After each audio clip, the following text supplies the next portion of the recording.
pick off those overlords and wants to maintain good control over the vision in that area of the map, and Idra's continue to advance forward. I mean, with this many infestors and the range on the neural parasite, it is so difficult for Protoss to be able to combat that, and it looks like we're not even going to see Huk go for any of that. He's going to trust that his maxed army is better than Idra's maxed army. Yeah, and how quickly will Idra be able to repopulate his army? Quite quickly. We do have a couple of corruptors out, and the Greater Spire is done, so we have Broodlords currently spawning in. Looks like he's going to try to come in here and take out this gold. Will probably force a cancel. Man. The Colossus are nowhere to be found, and there it goes. And it wasn't canceled. We see that Huk was below 400 after that Nexus disappeared. So at this point in time, it looks like, Zergling dropping the main, one of the most popular tactics in SC1, popping up now. The more the Protoss ends up expanding around, the more that this can become very effective, but it looks like Huk not going to let any of that funny business happen, thanks to Blink and Idra swinging through the middle of the map to try to do a big push. There's not really anything to be able to deal with the Neural Parasite on those infestors, and it looks like some force shields get thrown down, and he does end up pulling back out. But Idra is not done yet. He is heading up towards this north expansion. We see that he is continuing to get the 3-2 upgrades, swarming up here, going for the photon cannons. All the Blink Stalkers trying to make their way up, but it looks like the infestors have not been able to get in a good position on the map. But either way, Idra does not even care. He is just ripping through the north expansion. All the probes are gone. 47 probes versus 74 drones for Idra. Looks like Huk has managed to clear it out, but will not be replenishing any probes anytime soon. He is going to be continuing to produce nothing but units. And one of the things that was absolutely awesome about the positioning of Huk's army is that he was able to sit on the edge of that gold base and blink back into his main base in order to actually be, to do the damage and deal with those Zerglings. So infestors all alone. Oh my gosh. We do see the Banelings coming out. We get some fungals. The Neural Parasites at all. The Carpet Bomb does some huge damage, but all the Colossi are alive and well. Idra misclicked severely in that attack with those infestors. No need to engage. They're taking some serious damage. There's a Guardian Shields going down. Broodlord's now very vulnerable. Huk with the one-shot action rips through them with relative ease. And look at this. 80 Zerglings were in production. Another 40 out right now. And the Corruptors pulling apart those Colossi. The Zerglings coming in to save the day. How rare, Wheat, that you see the Zerglings as the one unit that lets the Zerg stay alive instead of the Broodlords, instead of those Roaches.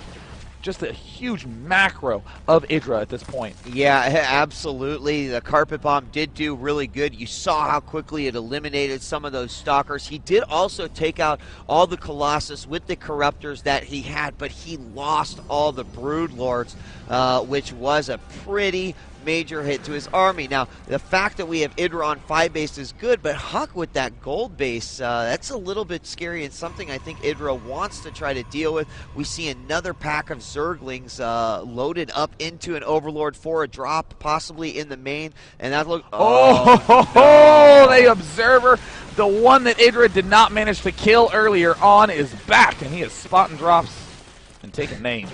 I like how I just dropped those 6 Zerglings. Go, boys! And oh no, Infestor's out of position, but they will get a nice fungal off in there, and it will end. They'll blink out of there. But again, note this area right here with these Stalkers. Again, if there is any sort of aggression in the base, the Stalkers can so easily blink into the main base, take care of it, and come right back. Show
knowing that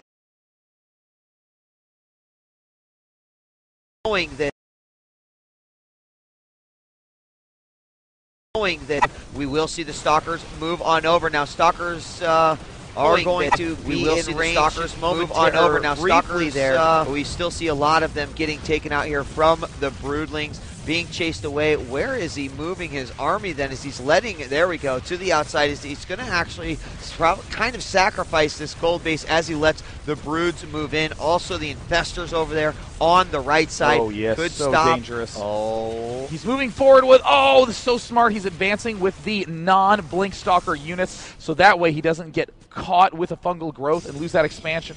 But it looks like Idra, continuing to spot well on the left side of the map, is going to catch all of these probes off guard, and they will be dying so fast with that 3 attack upgrade. The left expo is going to get canceled. Huck will live on this center expo, but gosh, I don't think I've ever seen that many Broodlords in my life, Wheat. And with the fungal growth plus Broodlords on the Stalkers is going to be lights out. Yeah, it is, and a lot of probes did go over there to try to supplement the income there at the gold base. Nexus goes down easy. Everything else will go down as well, but God, the ground army of Huck is so ridiculous. 192 is the supply count, and a lot of that supply is those Broods right there. And I'll tell you what, get caught out of position just a little bit with those Blink Stalkers, and we can just see a catastrophe in the making. More Corruptors out as well. They will help versus the Colossi. And here, an uncharacteristic misclick there by Idra. We do see the Nexus now going down for Huck at the left side of the map, and Huck doing his characteristic long-range mining while getting hallucination. Ooh, a late-game hallucination. You don't generally see this sort of unit, that sort of ability get used late, but, you know, I'm just so impressed with Huck's ability to keep up that sentry count. Almost all of those are maxed on the energy.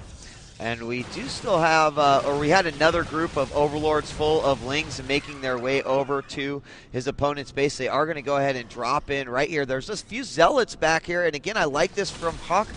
Not a big sacrifice to leave some Zealots in there to try to do some damage. Does look like the Lings will go ahead and take those guys out, work on some pylons here, and depending on what he actually takes away, oh my gosh, here come the Broodlords, the blink underneath them, and this could be bad. Banelings will come in, do a lot of damage to those front Stalkers, but the Brood numbers are oh my goodness, it looks like Huck just using his superior Stalker count to just pop right underneath those Broodlords. He's just going to take all of that damage right in the face. The Banelings, the fungal growths, he's letting those Zerglings rip apart his main because he has crushed Idra's main army and has some hallucinated Colossi out as well.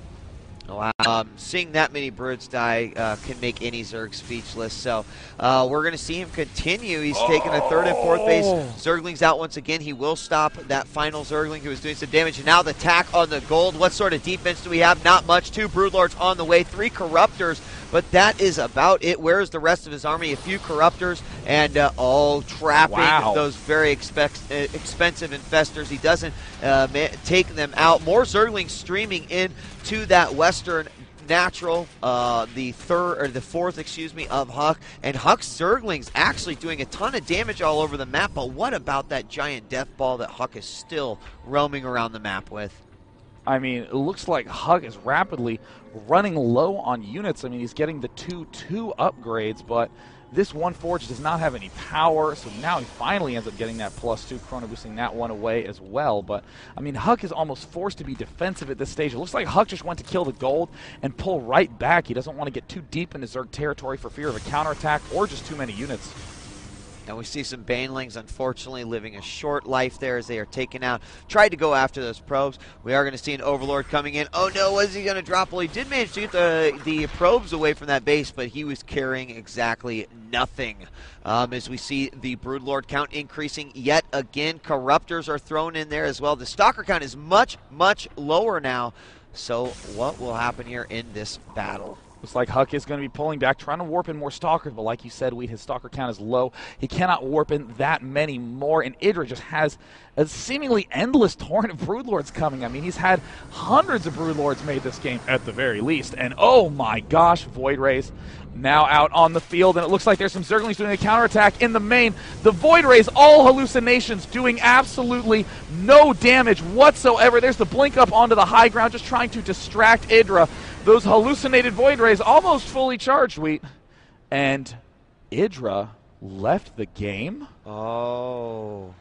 Oh my goodness. Idra. Now, when I first played Brood War, someone said, wouldn't it be funny if you hallucinated a bunch of carriers and your opponent just left? That is what we just saw here at MLG.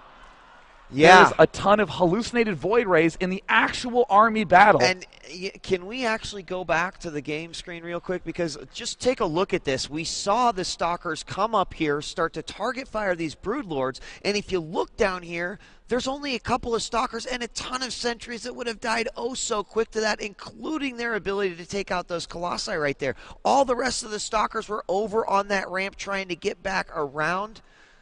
And the supply is actually higher for Idra, 182 to 155. I think that's exactly what we saw here, and we actually talked about that yesterday. And I mean, the energy on these infestors, enough to throw down some fungal growth. These corruptors could easily begin working their way on these Colossi, because, I mean, what are you really going to do against the Broodlords? I mean, really, really a little bit of a blunder there by Idra, not actually playing it out to the very end, losing to hallucinated Void Rays. So we will be going on to the final game three. Wow, that was against Idra. That was pretty amazing right there. I would not have expected that to be the plan of Huk when choosing Metalopolis. No, not at all. And who knows, it would maybe not have been his plan at all, but at the time it seemed really good. Like, oh, well, hey, maybe I'm hiding a bunch of Void Rays that are going to come in. And, you know, when you think about it, right, I've got the Stalkers. Total sense. That's good. Right, but he keeps throwing Broodlords at me. So, you know, his Corruptor count hasn't been so high. Void Rays would do some damage. Yeah, especially against a Zergling, Baneling, Broodlord player. Right. You'll notice that none of those units are very good at shooting up. So, I mean, again, the trick by Huk was so smart, but I think that Idra, again, is going to be reeling from that loss, because I think he clearly had an advantage in that game. I think so. I mean, the food advantage was pretty obvious, and guys, we're going to be going on to the third and final map there. Now, for those of you just who are still kind of like, what exactly happened, remember, when the players leave the game, the replay will just indeed stop, so there was no GG. There was no GG in that game. Idra, characteristically departing from the game, just ready to go on to game two, without any sort of good game in the slightest. But either way, let's go into game three right now, because we are all tied up with Liquid Huk against EG's Idra. Players battling it out for that first place spot in their group. So important. Number one seed in the group bracket advances directly to the winners' semis. We do have Huk spawning here in the right position as the red Protoss. Marcus, you know, I saw you wearing a Zerg shirt the other day. I understand you're a bit of a Zerg fan. I seriously want to cry right now, just a little bit, man. That's okay. You can sob all you want. Just a little bit. The last match of the night. Pretty crazy. Yeah. Pretty crazy. You know, and hold on. While I cry, let me give some props to Huk. I mean, that was very, very smart. Well. Oh, man, you know what? StarCraft is not only a very intensive mental game, but it can be psychological as well. And I'll tell you what, that is another... You ever heard of going full tilt in poker before? Yeah, and you know... It can happen in StarCraft, Let's check too. his APM. No, he's actually playing at his usual 200. Seems in control of his faculties physically. But let me tell you something, that is kind of a painful realization, because that, I think, has happened to everyone, where you leave the game because you're convinced of something that actually isn't real. You think he has an extra base, you think he has more workers, you might even just think his army is bigger than it is. So Idra now on Shattered Temple, his choice of map. Again, I really do not like playing on this map against Protosses, but Idra has a lot of comfort on this map, claiming that a Roach Infestor mix is very, very potent. We do have the pool going down, and again, just still kind of in awe about what we just saw. I cannot believe it. I'm glad we did decide to go back and have an esports history moment and